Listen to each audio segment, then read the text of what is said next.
ओम श्री परमात्मने नमः। 13वां अध्याय।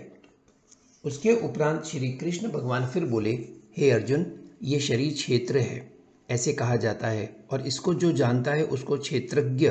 ऐसा उनके तत्व को जानने वाले ज्ञानी जन कहते हैं। और हे अर्जुन, तू सब क्षेत्रों में क्षेत्रज्ञ अर्थात जीव आत्मा भी मेरे को ही जान, और क्षेत्र क्षेत्रज्ञ का अर्थात विकार सहित प्रकृति का और पुरुष का जो तत्व से जानना है वह ज्ञान है, ऐसा मेरा मत है। इसलिए वह क्षेत्र जो है और जैसा है तथा जिन विकारों वाला है और जिस कारण से जो हुआ है, तथा वह क्षेत्रज्ञ भी जो है और जिस प्रभाव वाला है, वह सब संक्षेप में मेरे से सुन। ये क्षेत्र और क्षेत्रज्ञ का तत्व ऋषियों द्वारा बहुत प्रकार से कहा गया है,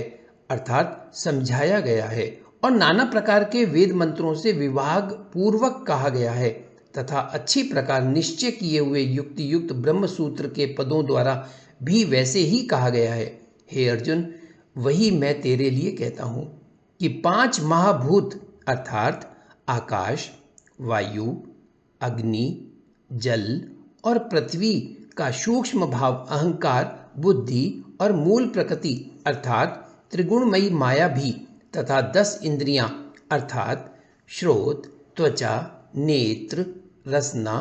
और घ्राण एवं वाक, हस्त, पाद, उपस्थ और गुदा, एक मन और 5 इंद्रियों के विषय अर्थात शब्द, स्पर्श, रूप, रस और गंध, तथा इच्छा, द्वेष, सुख, दुख और स्थूल देह का पिंड एवं चेतनता और धृति, इस प्रकार यह क्षेत्र विकारों के सहित संक्षेप से कहा गया। हे अर्जुन, श्रेष्ठता के अभिमान का अभाव, दंभ आचरण का अभाव, प्राणी मात्र को किसी प्रकार भी न सताना और क्षमा भाव तथा मन वाणी की सरलता, श्रद्धा भक्ति सहित गुरु की सेवा, बाहर भीतर की शुद्धि, अंतकरण की स्थिरता, मन और इंद्रियों सहित शरीर का निग्रह, इस लोक और परलोक के संपूर्ण भोगों में आसक्ति का अभाव और अहंकार का भी अभाव, एवं जन्म मृत्यु जरा और रोग आदि में दुख दोषों का बारंबार विचार करना, पुत्र स्त्री घर और धन आदि में आसक्ति का अभाव और ममता का न होना, तथा प्रिय अप्रिय की प्राप्ति में सदा ही चित्त का सम रहना, अर्थात मन के अनुकूल तथा प्रतिकूल के प्राप्त होने पर हर्ष शोक आदि विकारों का न होना, मुझ परमेश्वर में एक ही भाव से स्थिति रूप ध्यान योग के द्वारा अव्यभिचारिणी भक्ति तथा एकांत और शुद्ध देश में रहने का स्वभाव, और विषय आसक्त मनुष्यों के समुदाय में प्रेम का न होना, तथा अध्यात्म ज्ञान में नित्य स्थिति और तत्व ज्ञान के अर्थ रूप परमात्मा को सर्वत्र देखना, ये सब तो ज्ञान है, और जो इससे विपरीत है वह अज्ञान है, ऐसे कहा है। हे अर्जुन, जो जानने के योग्य है तथा जिसको जानकर मनुष्य परम आनंद को प्राप्त होता है, उसको अच्छी प्रकार कहूँगा। वह आदि रहित परम ब्रह्म अकथनीय होने से न सत्य कहा जाता है और न असत्य ही कहा जाता है,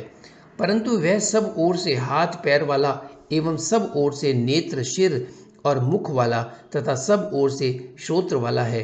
क्योंकि वह संसार में सबको व्याप्त करके स्थित है और संपूर्ण इंद्रियों के विषयों को जानने वाला है,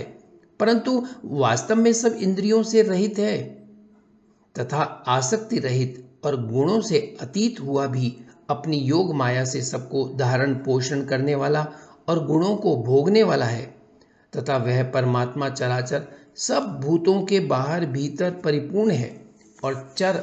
अचर रूप भी वही है, और वह सूक्ष्म होने से अविज्ञेय है तथा अति समीप में और दूर में भी स्थित वही है, और वह विभाग रहित एक रूप से आकाश के सदृश परिपूर्ण हुआ भी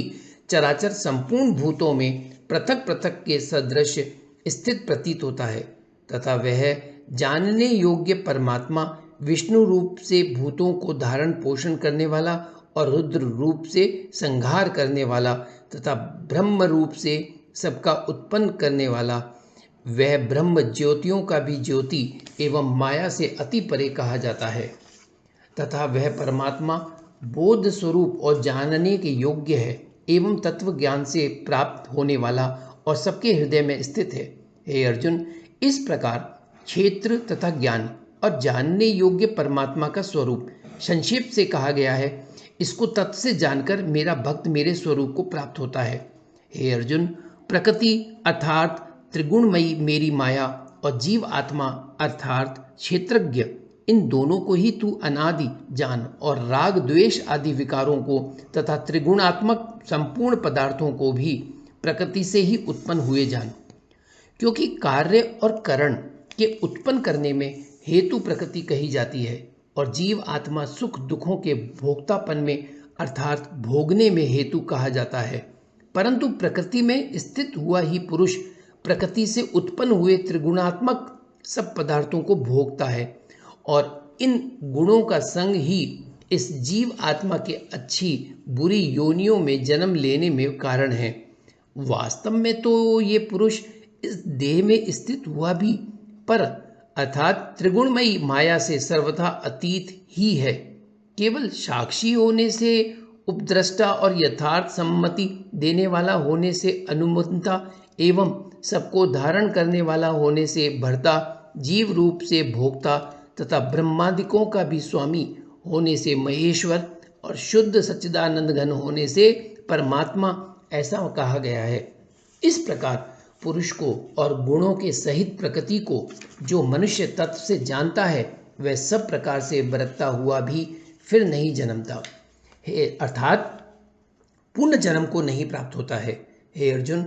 उस परम पुरुष परमात्मा को कितने ही मनुष्य तो शुद्ध हुई सूक्ष्म बुद्धि से ध्यान के द्वारा हृदय में देखते हैं